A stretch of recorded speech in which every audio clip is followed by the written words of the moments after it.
Ferring Pharmaceuticals Incorporated would like for our Today podcast listeners to know that during these unprecedented times, Ferring Pharmaceuticals remains committed to supporting the ASRM community. The Reproductive Medicine and Maternal Health COVID-19 Resource Portal provides a single site with up-to-date resources concerning COVID-19 and its impact in reproductive medicine and maternal health.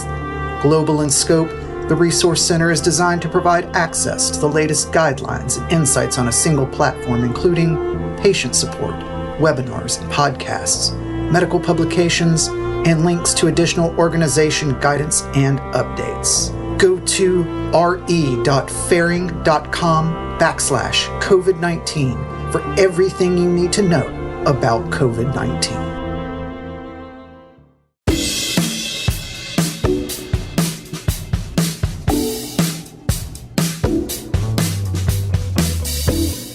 Welcome to ASRM Today Book Review, a podcast that interviews the authors who dive deeper into the field of reproductive medicine. I'm Jeffrey Hayes. Today on the show, I have the pleasure of speaking with Dr. Gloria Richard-Davis. She is a co-author of the book Planning Parenthood, Strategies for Success in Fertility Assistance, Adoption and Surrogacy, which we're going to talk about. Dr. Richard-Davis is with the University of Arkansas's Medical Sciences as Executive Director, Division of Diversity, Equity, and Inclusion, and also serves as a professor of reproductive endocrinology and infertility in the Department of Obstetrics and Gynecology. Dr. Richard-Davis, thank you so much for being on the ASRM Today Book Review. Thanks for having me, Jeff. This book is intriguing and informative because it's not only based on the science of infertility, it's also grounded in real personal experiences. And each chapter actually ends with a personal perspective.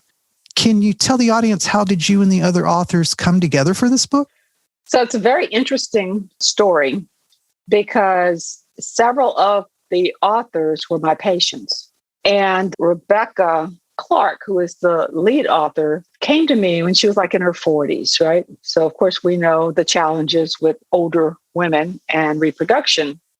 And so after she achieved her pregnancy with twins using donor eggs, she came back to me and she said, "You need to write a book." And I said, "Rebecca, I don't have time. I'm the sole REI at Ochsner, and I do about 85 IVF cycles. That's not to mention all the other things. So thanks, but no thanks."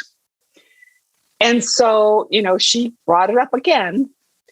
And then she took it a step further. She wrote to Johns Hopkins because she had published a book previously for women living with HIV. So she had published that book through Hopkins, and she sent them a letter of query as to whether or not they would be interested in publishing the book. And so when she got affirmation back from them that they would publish the book, then she came back fully armed with the letter saying, "We need to do this." And so after several conversations between she and I and talking about the different aspects, because I said to her, I don't want to write just another book, right?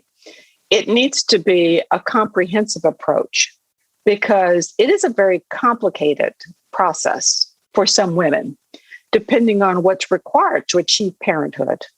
And for some women, it's easier. They end up getting pregnant with their own gametes. For others, it's donor. Others, it's surrogacy. Or it may be adopting or choosing to live childless, right? And so, all of these are choices all along the way. And so it's very important for me to actually address each of those and to address it in a personal way. And it's interesting that you mentioned that, because I wanted to ask you about that. Choices are sort of at the center of a lot of what is discussed in this book. For example, it's discussed that patients need to think about how they move from a non-successful procedure, to the possibility of another type of procedure that might bring success. So why does patient choice continue to be, in your opinion, so difficult? I think because reproduction is a natural part of life, right? And we really expect it to happen. And when it doesn't happen, we go through, from my perspective, the same process as we do in death and dying. Okay. We enter that denial phase, the anger, the bargaining, and finally acceptance and deciding we have to move forward, right? So that's the first step is really acknowledging and accepting the fact that there is a problem, which does not come easy for many people. And then once you acknowledge that there's a problem and you go through the evaluation and you uncover what hopefully is the root cause, right? And sometimes it's unexplained. But when you identify what the cause is, now you have to go down another series of negotiation between, I'm assuming it's a couple, right? It could be same-sex couple, it could be straight or gay couples, right? And so having to make the decision with your partner about how you're going to approach this. And it becomes complex depending on what the choices are that lay before you. And so choices are at the heart of almost every decision related to fertility. And as you started pointing out, going through a cycle that is not successful is very emotionally charged. For couples, it's also expensive. There's a financial cost, there's the emotional cost, there's the time cost. And so if it's not successful, then again, they have to reassess and make a decision about what are the next steps. And for many couples, we have those conversations up front, right? We know that a single cycle has X amount % of chance for pregnancy, depending on what we're using, technology we're using. And so I oftentimes say to them, we think of our treatment cycles in threes, right? Because the first or the second cycle may not work. But if we understand the etiology behind it and we're doing what is necessary, then they should get pregnant by the third cycle with some caveats, right? I mean, if they're over 40, that's a whole different conversation. But that's why choices is at the heart of everything, because at every juncture, right, there is a choice in whether you go forth, a choice in whether you repeat the same cycle or you change things a little bit, or do you move in a completely different direction? And also extending choice also to the physician or the provider. And I was thinking about this as I was reading the book, based on some other recent texts that I had read. How difficult is it, do you think, now for physicians? They need to know more about mental health. They need to know more about all these other areas that they didn't really get training in. You've been in the field for such a long time. What's your experience with that? What's some advice you can give other physicians who may be struggling with trying to understand their own choices, having to deal with choices themselves? Well, the first thing that I would recommend is that if they don't already, have a therapist that they're working with, a group that they're working with, because that is so critical to what we do in this area of care. So when I moved from city to city, that was one of the first things that I would do, is to identify a therapist who understood reproduction and understood the complexity of it. So I would have conversations with them to try and decide if they're the right fit for what my patients need. And then I would have the conversations with my patients. And it's very tempting as a physician to try and fill all the patient's needs. We can't. We're not trained in that area. And so I'm very forward with patients about that, saying, I'm specialized in this area, right? I am not a mental health specialist. So when we talk about fertility and all of the emotional, mental challenges that comes along with it, it is important for you to establish a relationship with the therapist. And I say this at the first visit, typically, because while they don't necessarily need a therapist at this first visit, depending on what we have to do, they may, in fact, need a therapist later down the road. And if we're doing third-party reproduction, then I require that they meet with a therapist because it's too complicated. They really do need to have someone that they talk through this process with. Have you looked at ASRM member benefits lately? ASRM is consistently adding value for physicians and other professionals in the field of reproductive medicine.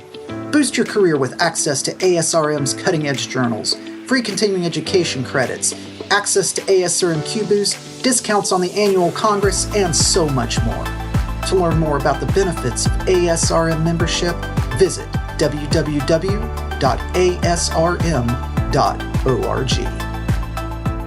I'm speaking today with Dr. Gloria Richard-Davis. We're talking about her book. She is one of the authors of the book Planning Parenthood, Strategies for Success in Fertility Assistance, Adoption and Surrogacy. It's available everywhere you can get your books. Dr. Richard-Davis, what is this idea about planning parenthood? What is planning parenthood possibly looking like now in 2021 with the world moving out of a pandemic into a world with a lot of questions? Yes, it's an interesting question. I think when we look at people during a pandemic, it allowed us to sit still in many cases and reevaluate life. And I think it's really brought a lot of value in terms of family into focus. And so I really think post-pandemic, we're going to see even more of a focus on fertility, on having children. And, I was in New Orleans during Katrina. I did not expect that we would come back post-Katrina and people would be ready to jump into fertility cycles. We had some patients whose cycle was disrupted, obviously, by our evacuation. But they were constantly calling, saying, this is what's happening. This is what's happening. When can we get back? Right? When can we get back? And I was just really taken back by individuals who have gone through this trauma, this, devastation. But when they came back to the city, they were sharply focused on, this is important for me. I've seen my life has been turned upside down, but this is important. And so, I suspect that that's what's going to happen this post-pandemic as well. Do you think that you will still see a number of women 35 and older, or do you think that the numbers will begin to skew? Because in the book, it's discussed, statistically also that a lot of this infertility assistance comes to women 35 and older. Do you think that will continue to skew that way, or do you think it will be younger? I wish I could say that it would be younger. But, ASRM, probably a couple of decades ago now, did a public service announcement trying to raise awareness to women about aging and diminishing fertility, right? Increasing infertility. And I remember this so vividly. It was a documentary interview with 20-year-olds after having been provided the information about the challenges with waiting and that the recommendation would be to have your children earlier. And that doesn't fit into everybody's lifestyle, obviously. But I was struck by the fact that those 20-year-olds, when they were asked, would you have children earlier, said no. And further questioning them, well, why? Because by the time I'm ready to have children, science would have, perfected and overcome some of the barriers that we have with aging. And a lot has changed since 2 decades ago. right? But if you're talking about your own gametes, your own egg and sperm, a lot has not changed. We've been doing IVF and ICSI since 1978 for IVF and ICSI, probably at least 2000, right? So it's not new. But when it comes to third-party reproduction, we've had a lot of advances, like the ability to freeze eggs that we didn't have back then. Egg freezing came off the experimental list 2012, and now we have egg banks. We've always had frozen embryos, but I think, it's probably discussed more now, and patients are aware of those options, as well as you have tech companies that are now paying for young women to freeze eggs because they understand the value in that. They understand that age is not advantageous in fertility. And so to provide them that option is huge because it's kind of like money in the bank, so to speak, right? Absolutely. And I was going to say right before you mentioned that, though, you had me thinking about the tech companies and how all of these, it seems like the last 10 years at least, which is still relatively early in this century, but it's amazing that so many companies have made that decision, and made it available through insurance, which is even, the larger, yes. For all that. And I think that's been such a massive, massive change. The ASRM would like to invite you to save the dates for the ASRM 2021 Scientific Congress and Expo to be held October 17th through the 20th in Baltimore, Maryland. The 2021 Congress and Expo will kick off with the ASRM President's Gala, followed by 3 full days of live, in-person plenaries, symposia, interactive sessions, roundtables, and a robust exhibit hall. At the conclusion of the live Congress, on-demand offerings of select sessions will become available through the end of December 2021. Registration opens soon, so look for an email from us in your inbox. It is Infertility Awareness Month at ASRM, and I wanted to get your thoughts on, is there anything that you would like to see in the field this year improve or maybe modify or even change regarding this idea of planning parenthood? I think one of the things that I have always struggled with is patient access to quality care, to affordable care. Because when we do see young women and they need the higher tech reproduction, in many cases, it's not covered by insurance. They may be fortunate enough to live in a state where they have coverage, but most of the time, the coverage is fairly limited.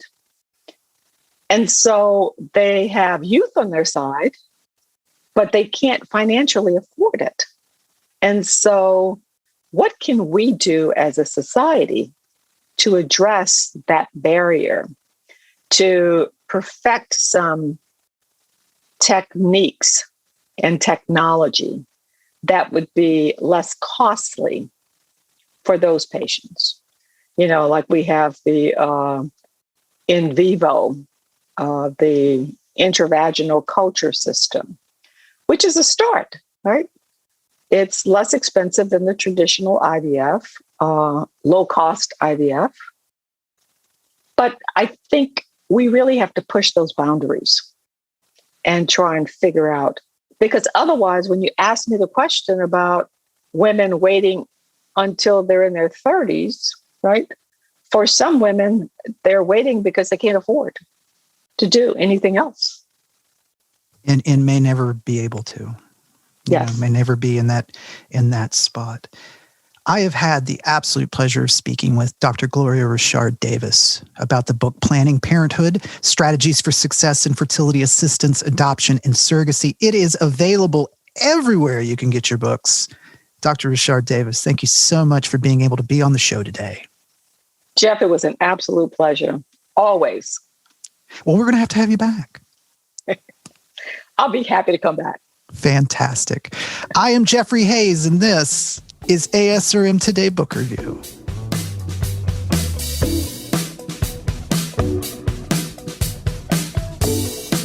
This concludes this episode of ASRM Today. For show notes, author information, and discussions, go to asrmtoday.org. This material is copyrighted by the American Society for Reproductive Medicine and may not be reproduced or used without express consent from ASRM. ASRM Today series podcasts are supported in part by the ASRM Corporate Member Council. The information and opinions expressed in this podcast do not necessarily reflect those of ASRM and its affiliates. These are provided as a source of general information and are not a substitute for consultation with a physician.